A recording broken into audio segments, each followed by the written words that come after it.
Grandma. I call my grandmother I Gia. call her Suki. Grandma. Yeah, grandma. Grandma. Nana.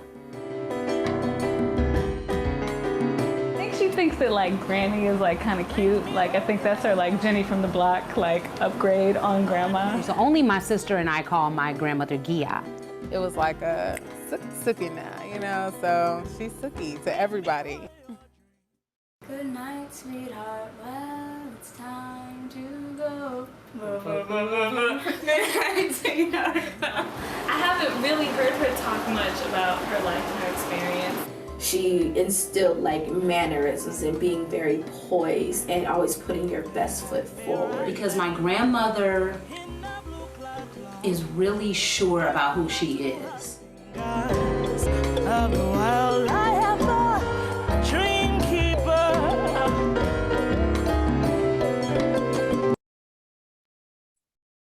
Hello, everyone, and welcome back to the Grandmother Project presents Pearls and Pocketbooks, our monthly interactive webinar experience featuring Black grandmothers and granddaughters discussing love, life, and everything in between. I'm Melanie Brazil, and I am the creator of the Grandmother Project series, an original 9-episode docuseries and archive now available on YouTube. Simply go to youtube.com/The Grandmother Project and click subscribe. The link will be in the chat. We are back, y'all, with season 2 of Pearls and Pocketbooks. Thank you to everyone who tuned in last year. Thanks to your support, we were able to bring you 8 original episodes that you can watch again and again on YouTube at youtube.com/The Grandmother Project. We wrapped last season speaking with the amazing Margaret Caples of the Community Film Workshop. She is a woman that grandmothered many of Chicago's prominent filmmakers of color. If you missed that episode, be sure to check it out. This year, we are back with an all new live interactive season 2, now on a brand new night. We will see you on the last Monday of the month at 7 p.m. Central Standard Time. Same time, new night. Tonight, we are kicking off season 2 with a hometown girl who has made it her mission to honor her past as she forges ahead into her future. It is my pleasure to bring to you Pearls and Pocketbooks, episode 9, Discover. So without further ado, I would like to introduce you to this evening's guest. Dr. Mandu Billye Sankofa Waters, daughter of Mary and Bill, is a hip hop generation Black girl from the South Side of Chicago who writes. She is author of Penetrated Soul, Some Things I Had to Release, and We Can Speak for Ourselves, Parent Involvement and Ideologies of Black Mothers in Chicago. She is president of Radical Identity Praxis LLC, founding executive director of Black Girl Gold Unapologetic Incorporated, and currently works as an assistant professor of educational leadership at the University of Washington, Tacoma. She is a wife, Black boy mom, traveler, art collector, Marvel enthusiast, Hillman College alumni, star chaser. You can follow her work at www.writmovements.com and www.blackgirlgold.org. It is my pleasure to introduce you to Dr. Mandu Billye Sankofa Waters. Billye, welcome. Yes, I would like to unmute. Hey. Hey, it is so good to be able to chat with you today, Dr. Mandu Billye Sankofa Waters. Yes. It's so funny when you say that. You know, please, from here on out, call me Billy. Will do. You know, we go way back. You have known me my whole life. You've grown into so many other titles and roles, now wife, mother, PhD, and the likes that we heard in your bio. And it really is wonderful to chat with you this evening and to share our passion for honoring our family histories. Yep. So I want to say, thank you, Melanie, for inviting me. This is not just because we've known each other for so long and, it's not an obligation for family, even though you are family. But I was there at the premiere with Gia, and I feel comfortable calling her that because I've known her since forever, and all of the other mothers and granddaughters. And this is a project of love that I've watched blossom. I've watched you blossom. So I am honored that you asked me to be here. And thank you. Wow, thank you. This is just, I already know that we're in for a treat. So, let's jump in because, the Grandmother Project is really big on origin stories. So can you tell us a little bit about your origin story? My origin story briefly starts in Chicago on the South Side, Jeffrey Manor to be specific. And I am daughter of Mary, who is from Galveston Island, Texas, born in 1938, and Bill Rhodes, born in 1931, who will have celebrated his 91st birthday this Friday, born in Paducah, Kentucky. And so I often talk about the fact that my parents were born from the silent generation and then gave birth to my brothers and my sisters who are baby boomers. And then I come in from the hip hop generation as, on the cusp of millennials. So I am bridging so many different generations in my name and how I was raised, where I'm from. Galveston is home, Chicago is home, North Carolina is home, Cameroon is home. Yes. And I've really got more into this work as I became a mother, because I want our son, who we named Tribe, to know all of the things that he is, because Black folks are not a monolith. And it's cool to be just Black. I'm Kentucky Black, I'm Chicago Black, but also his grandfather is Jamaican. Our matriarchal lineage comes from Cameroon, so that's my root story. It's huge, and it's still developing. So it really is epic. We've got this amazing picture right here that we just have to show. So tell us a little bit about this picture. This picture, my cousin Diana Payton, daughter, I don't like calling her daughter-in-law because she was very much a daughter to my Aunt Edith, who was the last member of the Rhodes family, who just passed in 2016, sent me this picture of my mom and dad, and I had never seen it before. It looks like my dad got on a tux. I don't know where they were coming from. I know they're in a basement somewhere. She got her cigarette, he got his cigarette. And when I first saw it, this was right after my mom passed. My mom passed away 6 months ago at 83 years old. And when I saw this picture, all I could think is my daddy is looking at her like, what took you so long? And, they look like they are in love with each other. And I didn't always experience that in the house, but thank God for photographs and for people that knew our parents. Like my parents were 41 and 48 before they had me. So they had full lives before I came into this world, and I got to see that. So. Wow, that is incredible. And that picture, it really is. You can feel the love. Your mom is looking at your dad like he is the finest man in the room. She can't see anybody else. They are so cool sitting there. I know, with their little cigarettes. With their cigarettes, listen, you can't. And I love that. And I love the fact that you just said that these pictures, it's so important that we document, right? Because these pictures sometimes are the things that we have to discover some, these stories and to preserve these pieces of ourselves. We've also got another picture that we just have to show because we're talking about the beginnings of you. We have a throwback picture that we want to show, our next slide, that you talked about Jeffrey Manor. So here we go. So if you all can look there, what is it, the second row? That's you, right? With your red overalls and your yellow shirt. Yeah, it looks like my son with a beret in his head, basically.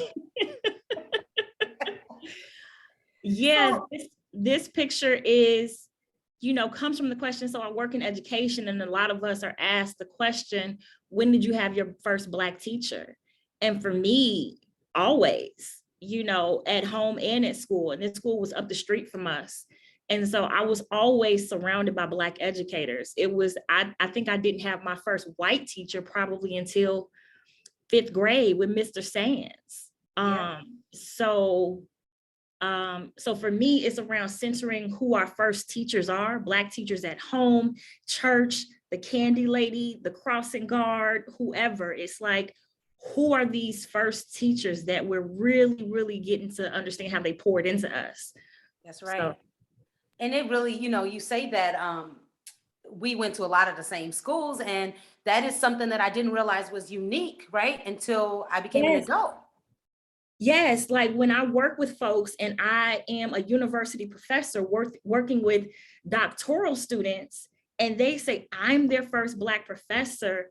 And we know this in the research, we've heard this, but it still blows me back and it breaks my heart. Not that white folks can't know the literature and teach it and have the empathy and understand we're brilliant, but it's about representation and seeing, and that type of pouring in that you get that, you know, Brown versus Board kind of broke up a little bit, you know, it's incredible. So I grieve for my students a lot of times when I'm the first person that they get, because that, and I'm talking about critical race theory and Black feminism, and I'm, you know, I'm real kind of about it. So it's like, oh, but I've made some amazing relationships with folks.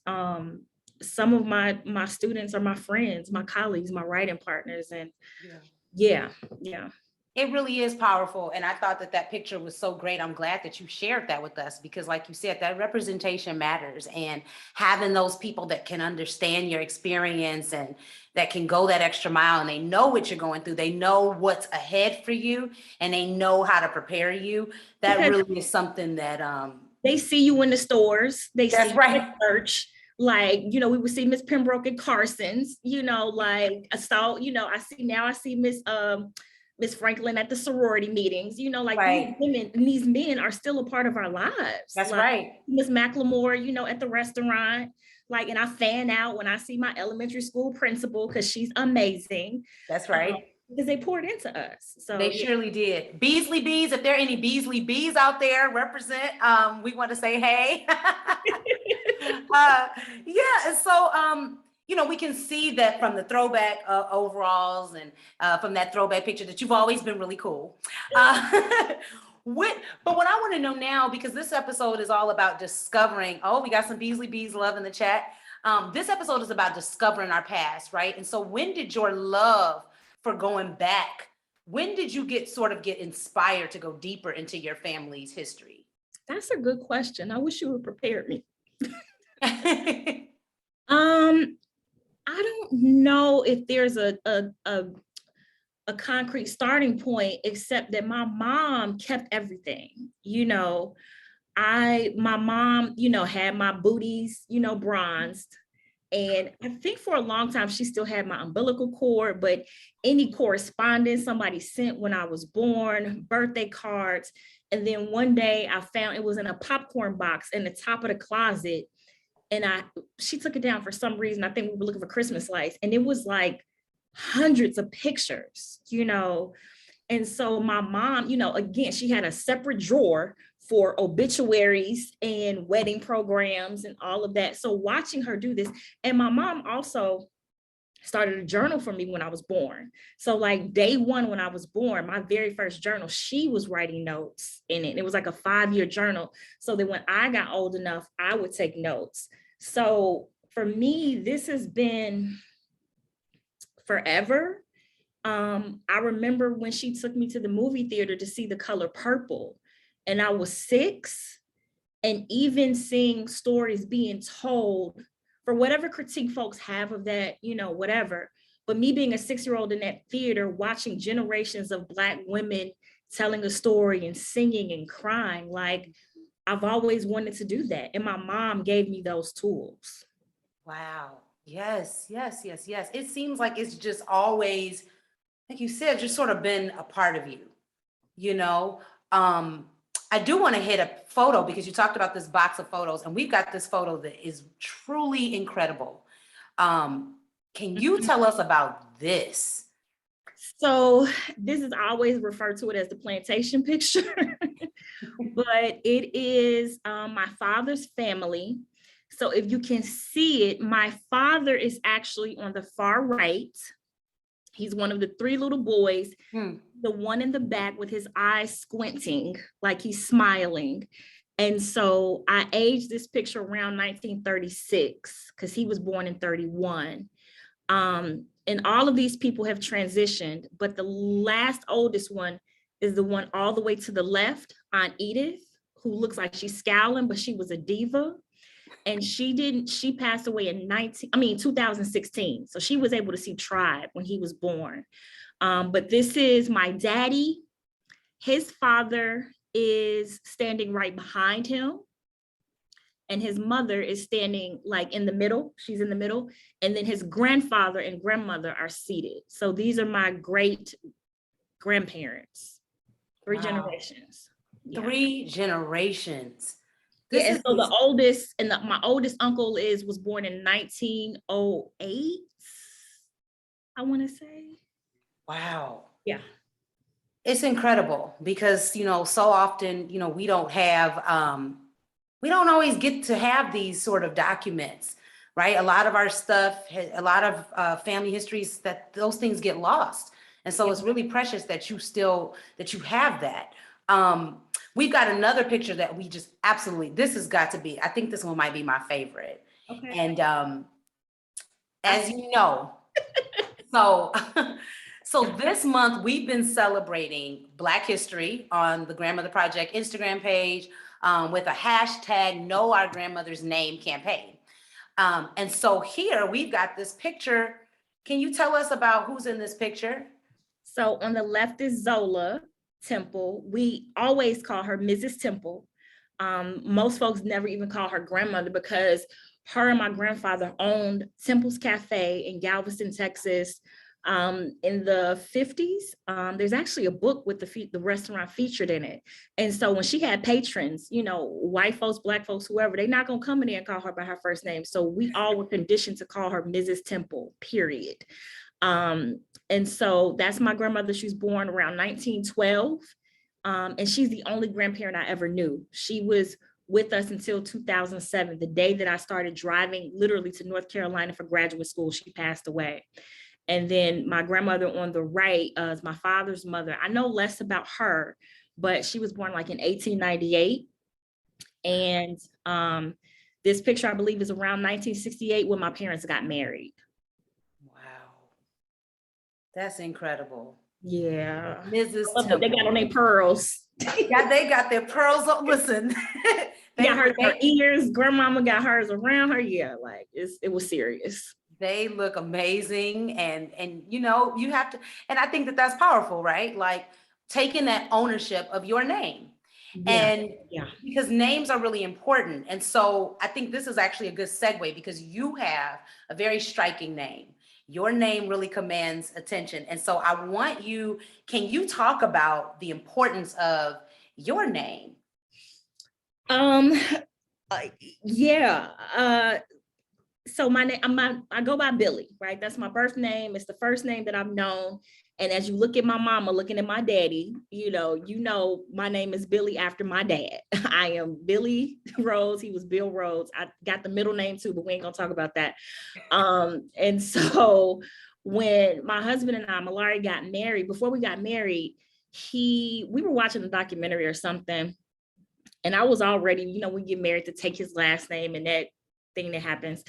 And he's like, well, you'll take my name if we get married and people will know that you're with me, but what about me? There's no change for me, for folks to know that I'm different, I'm married. So can we both change our last names? And so we took about a year and just went through, like, we would call each other, like, what about this? What about Black? What about Black Amore? What about Amore? What about Black? And so we came up with Sankofa Waters. And at first I'm like, this is a mouthful, dude. This is too much. You are doing the most. But Sankofa, as we know, is a Ghanaian term that means to go back to the past and retrieve what is useful. And Waters is, I'm a water sign and he's a water bearer. So he carries me. And together, he's like, that's our cross, Sankofa Waters. It represents our spiritual and our earthly connection. And, you know, when we decided to take the jump to move to Washington, he acknowledged, he's like, we're growing into our name. We took it on, but we're growing into it every day. And so, and Mandu is the name that was gifted to me in 2015 when I did my Sankofa to Cameroon, and it means Queen Mother, which was significant because it was a year before I got pregnant. So yeah, so my name means Queen Mother Warrior. Go back and get it through the heaven and earth. It's like you were meant to do this work. Truly. It You know, really is. Sankofa, you kind of, you know, you tell the ancestors and God, like, come get me. So, That's right. And, you know, so many of you out there might be familiar. So, you know, and I thank you, Billye, for explaining that, because that is, we see this symbol. We have a slide of the Sankofa bird. And so, and this bird is going back and fetching, you know, a precious, and sometimes you hear it's a precious egg, or it's these lessons from the past, right? Things that we are not to forget. And so I think that's really powerful that you all thought about that when thinking about what you wanted to call yourselves. I think that's just amazing. So in your work, so now let's get deeper, because you have really, this episode is about discovering, right? And so a lot of people, you know, they know their grandparents maybe, and they know a little bit, but you actually took a deep dive to find out, to go back, if you will, and your family's history. And can you tell us about that journey? So, yeah, been doing family stuff locally, and locally, I mean, in terms of the US for a long time. And I'm grateful for my older cousins, because I'm the baby of the family. Like I'm the youngest grandchild on both sides, born in 1979, but most of my cousins were born, like my brothers were born in 1959. So I've inherited a lot of information. But, you know, for those of us who grew up, you know, kind of like as 80s babies in Afrocentric curriculum and all of that, it's like, where am I in Africa? Who am I as an African? And so when Skip Gates started doing like the African ancestry stuff, Know Your Roots, I was like, okay, how do I do this? And then finally got the African ancestry test and found out that my mother's lineage was 100% Tikar, which are folks who migrated from the Sudan like 1,000 years ago, but for the past 300 years have been in Cameroon. And so one of my best friends from Howard had previously found out that he was Tikar as well. So here it is, we friends. And so the way that God set everything up, the funny story is I was paying Sally Mae every month, dutifully, $700 as a good person after graduating. Good Lord. And I had done it for a year. And I was like, you know what, Sally Mae, you're going to have to go on hold because I just can't do it. And that same day, he called me and was like, yo, I found a way to get to Cameroon, such and such and such and such for $700. And I was like, bruh, we out. Like 6 weeks later, we were in Cameroon, me, him, and his girlfriend mobbing around. Like, there's a much more deeper story to that, because he had been doing work with folks in New York. He was learning the indigenous language. So being able to go back home and speak Shupamon was the currency. You know, we literally had the door to the embassy open up to us, because honoring the fact that we learned not French, but Shupamon, was, the elders were so gracious. So we were able to eat with the queen. We were invited to her palace, and, you know, it was an amazing experience, being around so much Blackness. Like by the time we got to JFK and how that flight got completely Black because we were going to the continent, like I had realized I had never been on a plane with nothing but Black people, and got to a place where everything was Black, Black, Black, Black, Black, except the white Jesus on the walls. But nevertheless, it was amazing. And so my husband, being the person he is, he's like, I love that you went to Africa, you know, and you found this. But what about the people in Kentucky? You know, what about the people in Texas? Everybody can't do it. You know, it can be seen as very elitist and privileged. And, you know, it's a token, right? So I'm like, I can do both. And my other cousin got excited about the work that I was doing. He's retired. He has a different set of resources. So he started digging and he sent me a box. So I did another ancestry test. I've done 3. For somebody who is skeptical about science and didn't want anybody to have my DNA, but we did another test. And the short story of that is when I did that test, we found out that I had a sister that nobody knew about. My father had another daughter who was raised in Hawaii for 50 plus years. And so she had just recently relocated to Virginia to retire with her husband. And yeah, I met her right before her, I think, 66th birthday. Wow. That's incredible. That is incredible. So this search has taken me, again, when you tell God, I want to know who I am.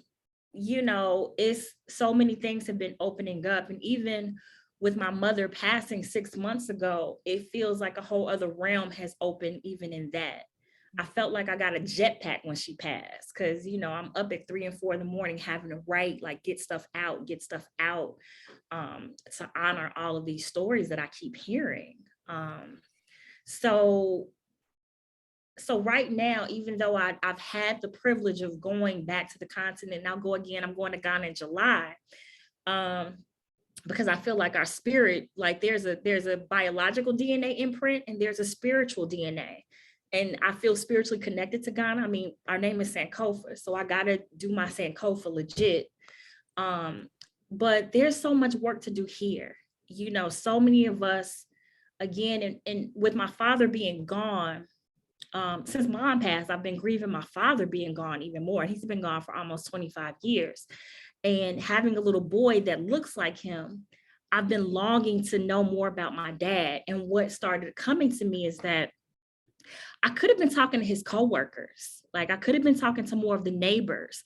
I could have really sometimes we only limit knowledge around our family to the people in our house, which is why I'm like, let's talk to the candy lady. Let's talk to everybody. Because when mama passed, everybody started coming with all of these stories. And I'm like, whoa, you know, talking about my mama with the black leather jacket, or my mama sitting at her her boyfriend's funeral next to his wife. You know, these are the stories that, like, you know, you might not get from your mama or your daddy, but other folks knew them. So right. These are the interviews that I'm doing with people, like to encourage them to talk about the village, so that everybody's name gets lifted up.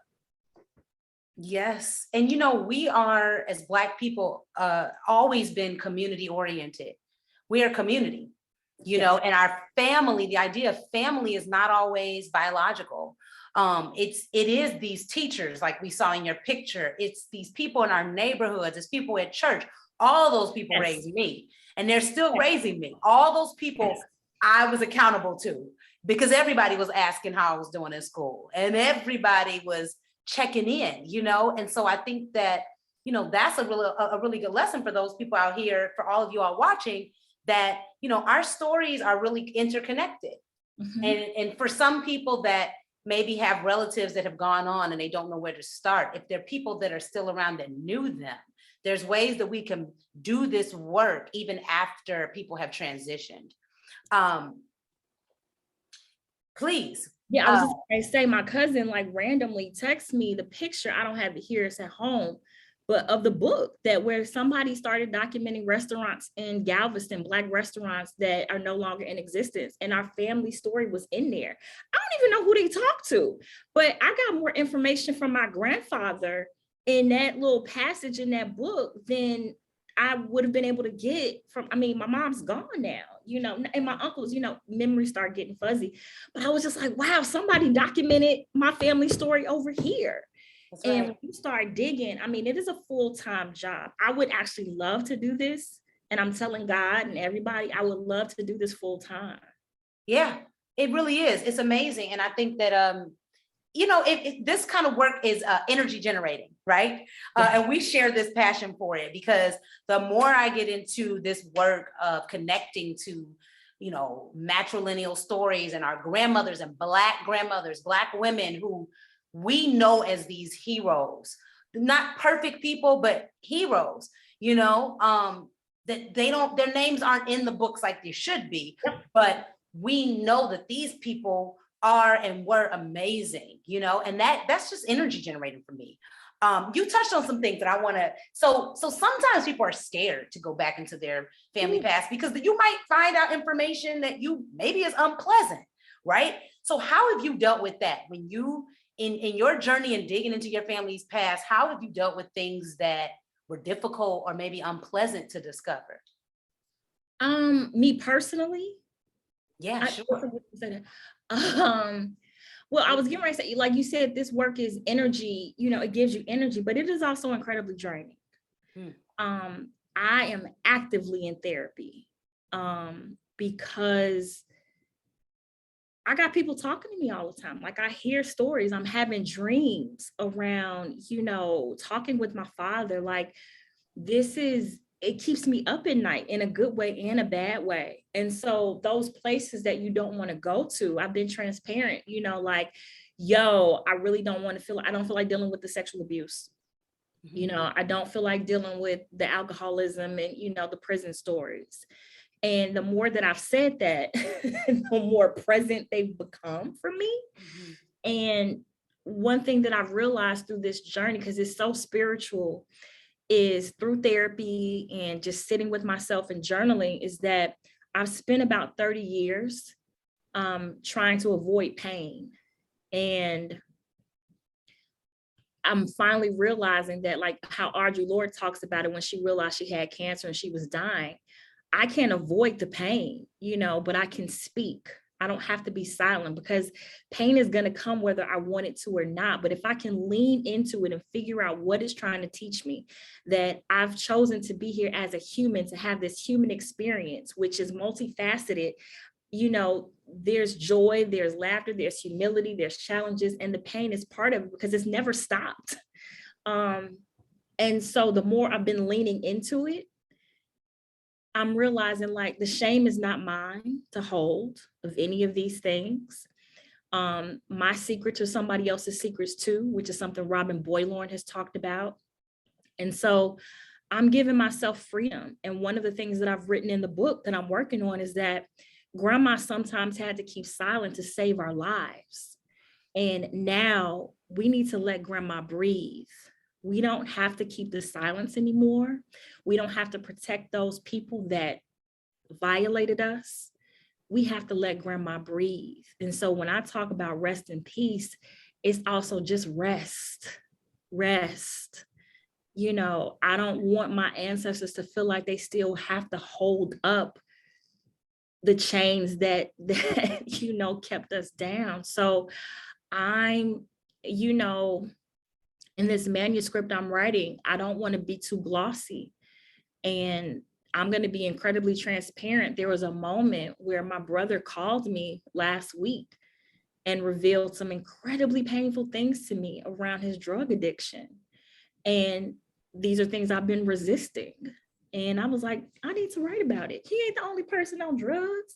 And I ain't the only family dealing with this. And it's not shameful. It's a part of a whole structure of accountability and pain and resistance.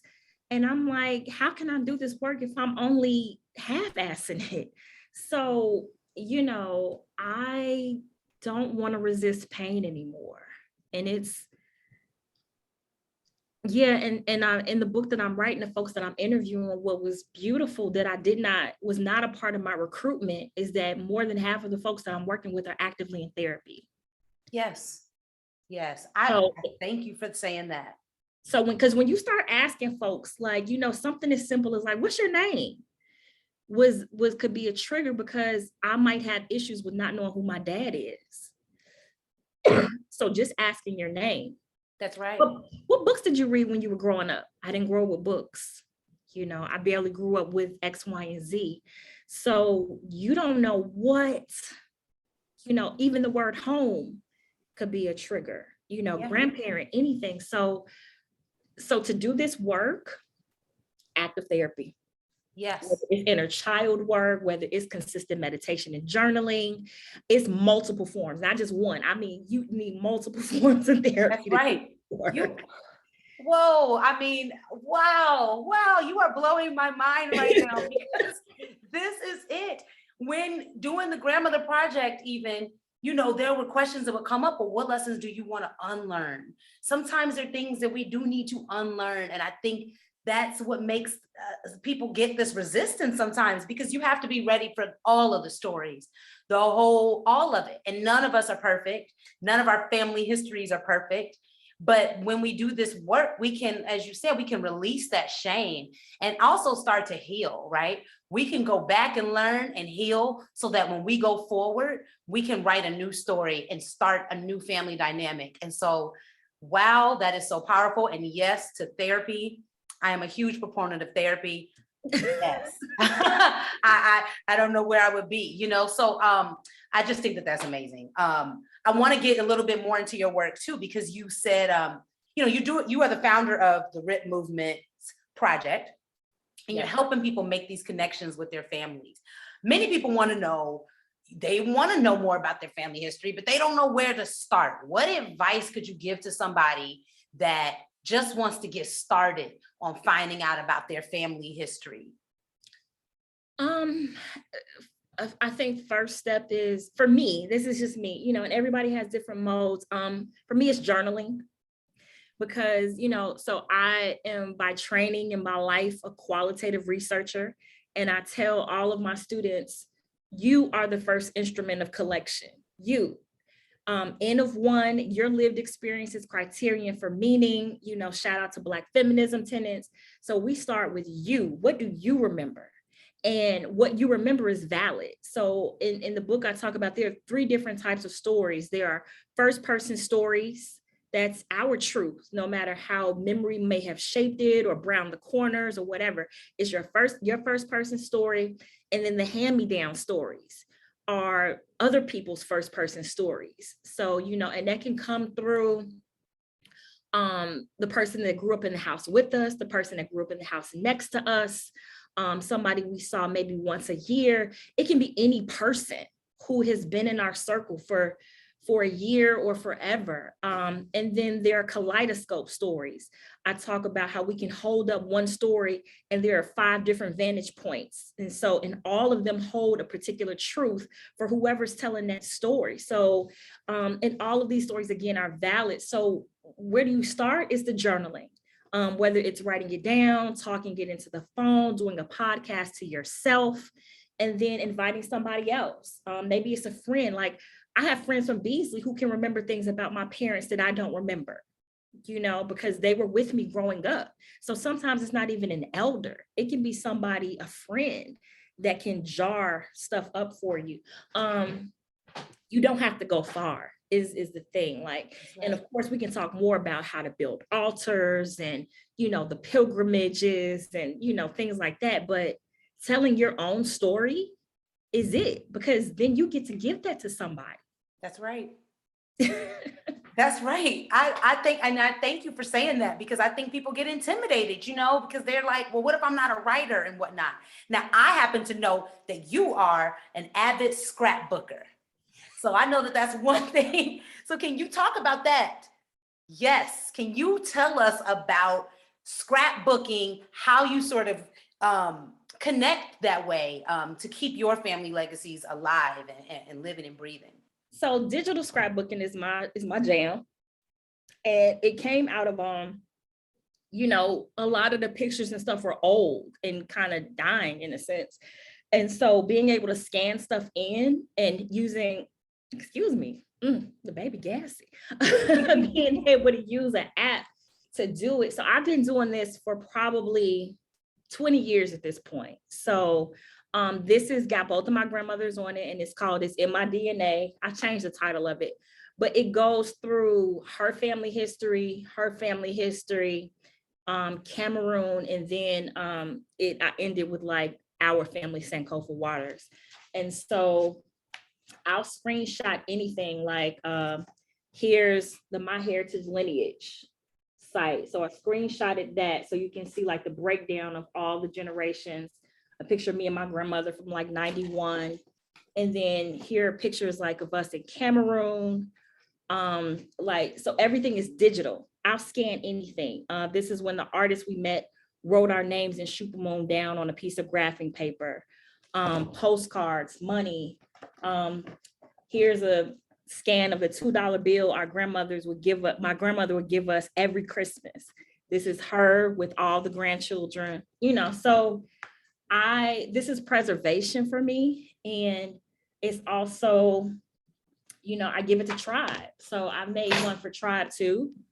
Because again, we come from an older family. So a lot of people have transitioned, but he loves looking at his book.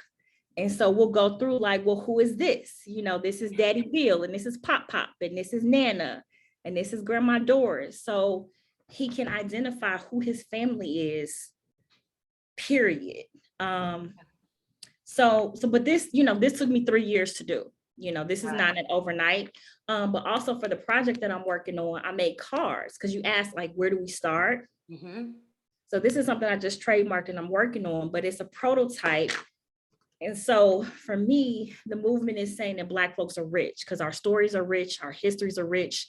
And then on the back is the interview protocols where you get to ask folks questions. That's right. You know, when did you first learn that you were Black? What was your home neighborhood like? Where did you see yourself in the family curriculum? What's your superpower? What's the key foods that are prepared for celebration in your house? You know? Right. Yes. And you may not know the answer to some of these, you know what I'm saying? But then it comes to a point where like, what traditions do you want to create? You know, where are you going to start? Why did you stop? So yeah. Yes, I think that, man,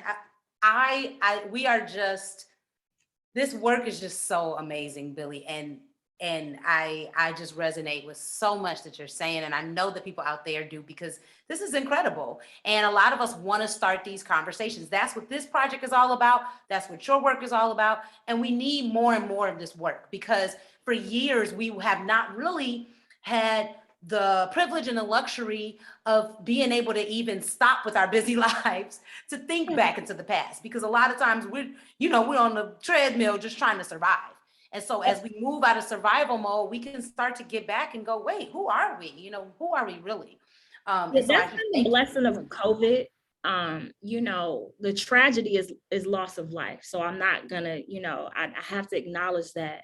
But the slowing down, you know, and me tapping into Sister Trisha Hersey and the NAP ministry, and like, lay your ass down, stop grinding, you know. And me, you know, I keep a deck of Uno cards in my car, like, because at any point we can sit down and play Uno. And that's what made me think about having these cards. Like at any point you can sit down, you know, waiting on food or whatever, and be like, let's talk about this. What was the home neighborhood like? Right. So these are like my other Uno cards. That's right. And you hit on something else. And for all of you out there looking to do this work, a lot of times these conversations, they don't happen in formal settings, you know. And I have to give a shout out to my dad. My dad has been that person in our family, always collecting archival stories, and has had a video camera all the time out. And thank you, Dad. If you're out there watching, I think he's watching. Thank you, Dad, you know, for taking pictures and to really sort of instilling this in me. And for telling me that sometimes these conversations happen just when you're in the kitchen with somebody talking. And so it doesn't have to be formal. In fact, that's probably preferred.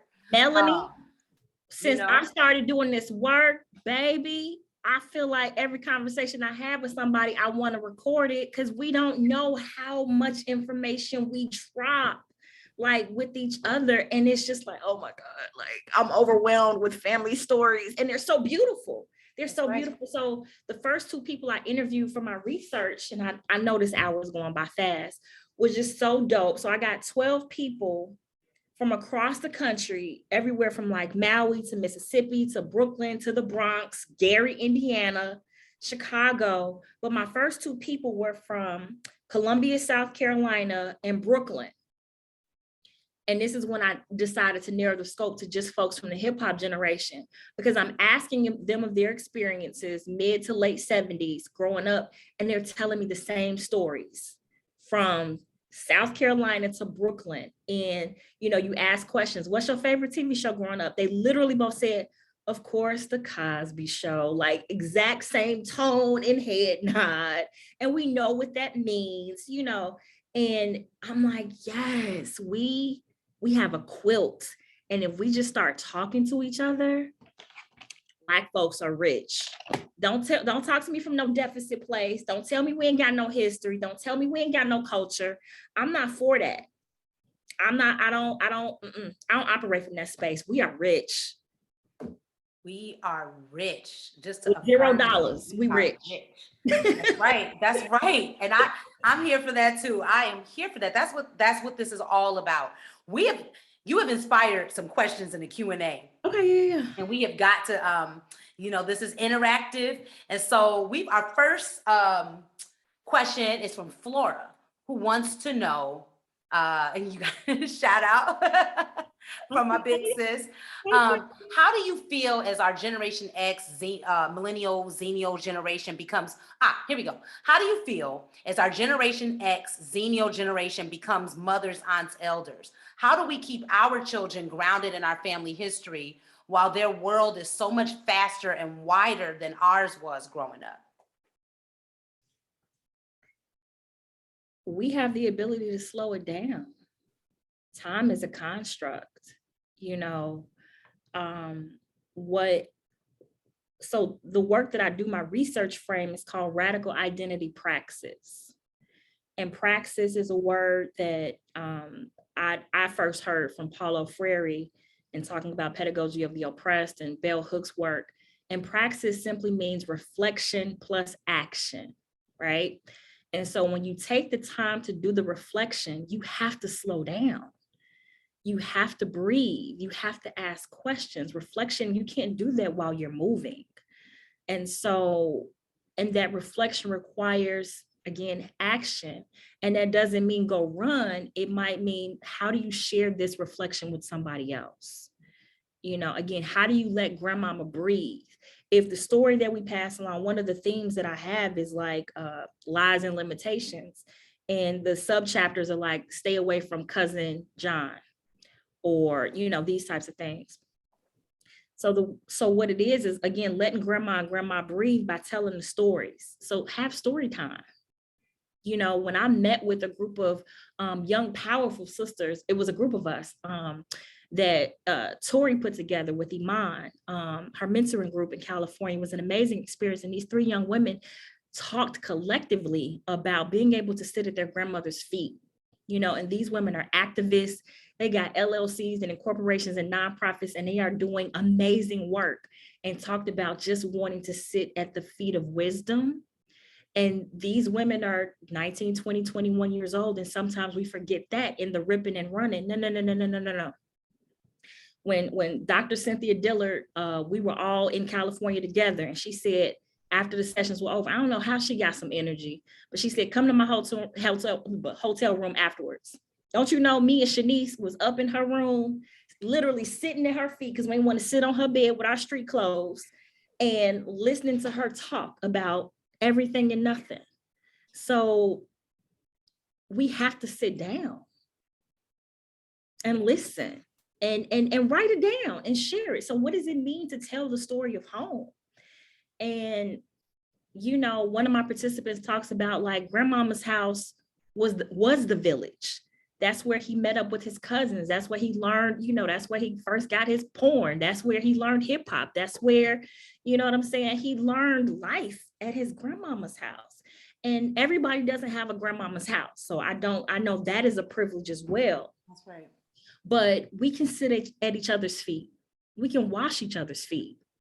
Like, we need to take the time to do that, because time is a construct. This busy stuff, it ain't real to me no more. So.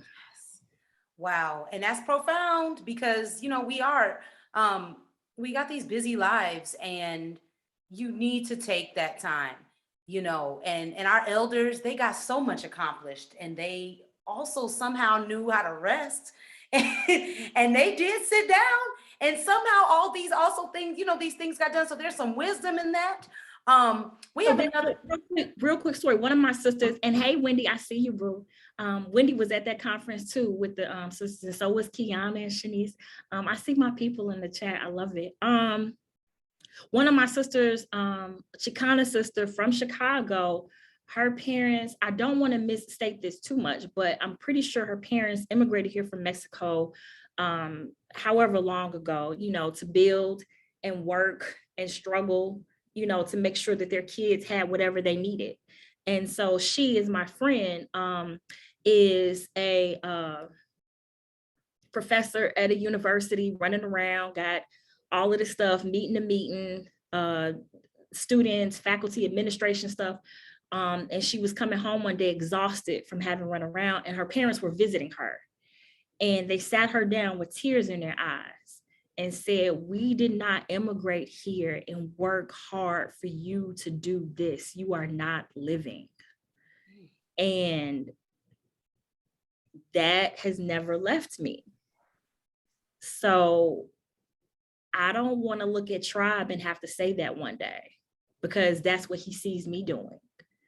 You know, when we had my mom's services, you know, on the Zoom, and I'm in front of the computer, this is how he sees me. As soon as the services were over, Tribe, my 5-year-old son, came and slapped the computer down. He said, no more work, mommy. Now it's time for Legos. And so that's my thing.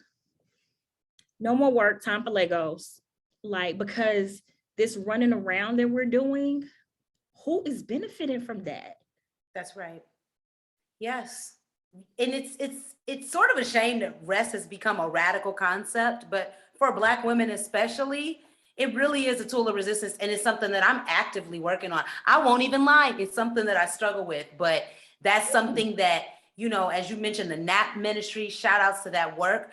This is something that I think is, we're coming back around to that, and things are cyclical, and we are realizing that that's where it's at, because that is where these conversations can take place. Listen, I know that we are almost at our time, but you were just so interesting that we just couldn't stop this. We do have some questions. You can check out Billye, a question in the Q&A, I think, for you there. I'm not sure if that's something. Let me see it. You might not even be able to see. Oh that. yeah, if I'm comfortable sharing what was the process Yes. after I discovered I had a sister. It was no, and I have no problem sharing. Thank you for asking. It was rough. I think try not to get to the nit noise because we got time, but my father had already been dead for 20 years. And from what I had learned about her, she grew up with the man who claims her as her father for like 50 years. So and he cared about her, he nurtured her, he raised her. So I had a tumultuous relationship with my father, who suffered from PTSD and alcoholism after the Korean War and all of that. So we had good times, we had bad times. And so you don't want to show up for somebody and be like, yeah, you want to know your daddy? Well, it was awkward. So we didn't get together until a year later after we found out the results.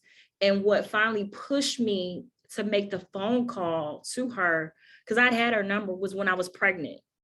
And I was just like, I lean into it. You know, what am I scared of? Like, there's no shame. I did nothing wrong. She did nothing wrong. Let's let this breathe. And when I called her that Sunday, she had just gotten back home off the road from Florida, visiting with her mother. And she was going down there to take care of her, and also finally ask her what was the deal with my dad, her dad, and all of that. And her mother had been diagnosed with dementia, and it had gone so far that there was no way she could ask her to access that type of memory or information. So she left not having asked her mother anything. And as soon as she got home, I called. And it was like, okay. And so we met each other in Virginia. We're a part of each other's lives now. I got a sister, you know. Wow. Thank you for sharing that. Yeah. We're gonna play the Pearls and Pocketbooks pop-up game. Because this is about us taking that time, right? So this is like our version of those cards. We gonna bring it back and chill and find out a little bit more about you before we wrap up with our final question. So let's get the pop-up game up there. So this is throwbacks for you. So you got to pick this or that, Paperboy or the original Mario Brothers game. This is so hard. This is so hard. I'm gonna go with Mario Brothers. Wow. Okay. Because I heard you were one of like the first people, at least, this is from my sister, right? Stories that she knew that actually had a video game. So you've always been a cool kid, The beast at Paperboy, but I'm gonna go with Super Mario Brothers. Okay. Super Mario Brothers it is. Next question. Top 3 hip hop albums for you. As a hip hop head, from one hip hop head. I'm not gonna think hard about it, okay? Okay. Low End Theory, because my son is named Tribe, so I gotta do that. These questions are not fair. Yes. Black on Both Sides, 1999. Mos Def, Yasin Bey. And oh my God, you are a horrible person, Melanie. I'm gonna just say To Pimp a Butterfly, Kendrick Lamar. Just Yes, I know. It's practically impossible, but those were excellent choices. I stand by those. All right. Okay, so if you could go back in time and talk to a historical figure, picking just one person from the past. What's wrong with you? Hey, this is the Pearls and Pocketbooks pop-up game. James Baldwin. Woo, James Baldwin. Give us a little bit of why. Oh. I mean, why not? But because I think of him as a beloved uncle that I just, the way that he writes, going between story and the vulnerability that he writes with, and how he allowed himself to transform with the generations. He talks about us with such a love, and of white folks in America with so much love, that and challenges. Like, just because I love you doesn't mean that we can't be challenged and we can't go to war, and I'm still going to care for myself. I'm gonna be an expatriate in Paris, but I'm gonna care for myself. I'm gonna love you. I'm going to take you to task. He has demonstrated to me that writing is activism, that it's not always about being in front of the fire bombs or in the courtroom. He has shown me and Audre Lorde, that writing is a ministry, writing is a revolution. that's right. And he was fully himself, I think, even maybe when he wasn't. Yeah. All right, great choice. I mean, who could argue with that? Fire Next Time is one of my favorite books. All right, we got a couple more questions. Okay, so we got New Edition. So 2 different songs here. We got Can You Stand the Rain and When Will I See You Smile Again?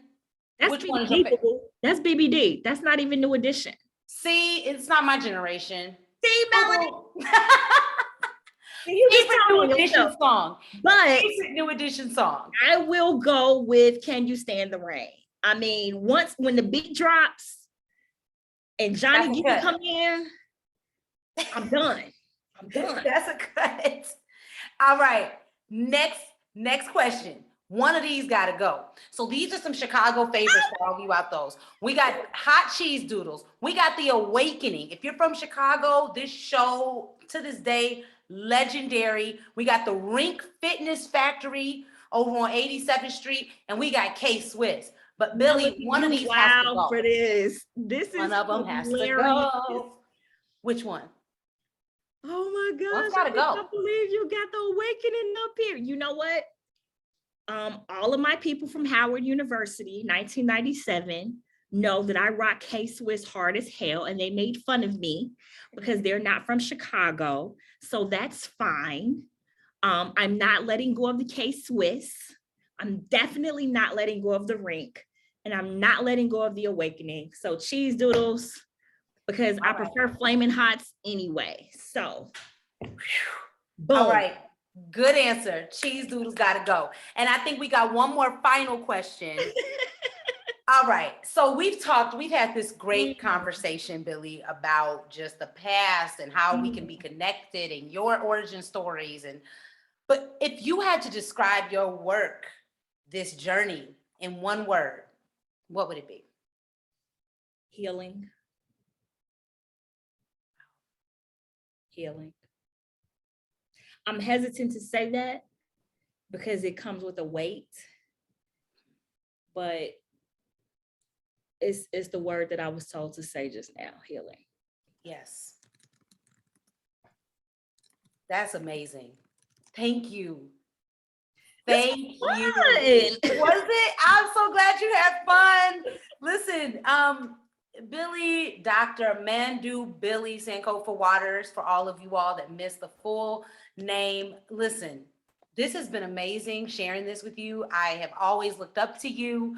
And I thank you. I will never forget back in the day, I went to meet Common at the record store with my homegirl. Crow's Nest. At Crow's Nest, Throwback to Chicago. And we had a concert choir performance, but we snuck to try to meet Common, and we happened to see you there, and you being like a big sis gave us a ride. Oh, wow, I don't even remember that. Listen, that's one of those stories. Hip hop was everything, so we said, listen, we're gonna risk it all. We're gonna get Common's autograph, and It was kind of Electric Circus. It was Electric Circus. It was electric. Listen, so many nuggets. So I just want to thank you. I want to take this time. We know we're at our time, but stay with us out there. Thank you all to our amazing supporters for helping us come back for this second season. This was our 9th Pearls and Pocketbooks episode, and we are just, we're so thrilled to bring these stories to you. I want to give a special thanks to Adrian Williams, Tiffany Renee Johnson, Gina Lawrence, and Paris Nesbitt for your continued support. Of course, all of my family and friends out there. I want to thank Henrique Lazari, who is the engineer that is putting all this together. When you see those slides, that is Henrique. I want to thank you all. Many of you all have asked how you can help. So right now, get your phone out, open up your Instagram, and follow the Grandmother Project. You can go to www.youtube.com/grandmotherproject. Click subscribe. And actually, we want to put a slide up, our very last slide, Henrique, after the pop-up game. You all can see how you can support Dr. Sankofa Waters' work. So that last slide should be your Instagram handles, Billye. I want to make sure that people can see this. They can learn more at www.writtenmovements.com. Follow Written Movements on Instagram and check out blackgirlgold.org online. Stay tuned. The title of the new book is The Black Storyteller's Guide to Everyday Liberation. So I'm trying to get that out by the end of the year. Black Storytellers. Well, I know that I am not alone in saying that we are all looking forward to checking that out. You are just so incredibly dope. For all of you all out there, thank you so much for tuning in. We have a special message for more ways that you can help. This has been Pearls and Pocketbooks, episode 9. Thank you, Billye. We will see y'all next month. Peace, y'all. Oh, this is amazing. Supporting the Grandmother Project is easy. Simply go to www.grandmotherprojectseries.com and click donate. You'll be directed to our PayPal page where you can enter an amount to help support the creation of new episodes and content. Be sure to like and subscribe to our page on YouTube and follow us on social media. See you next month on the next Pearls and Pocketbooks.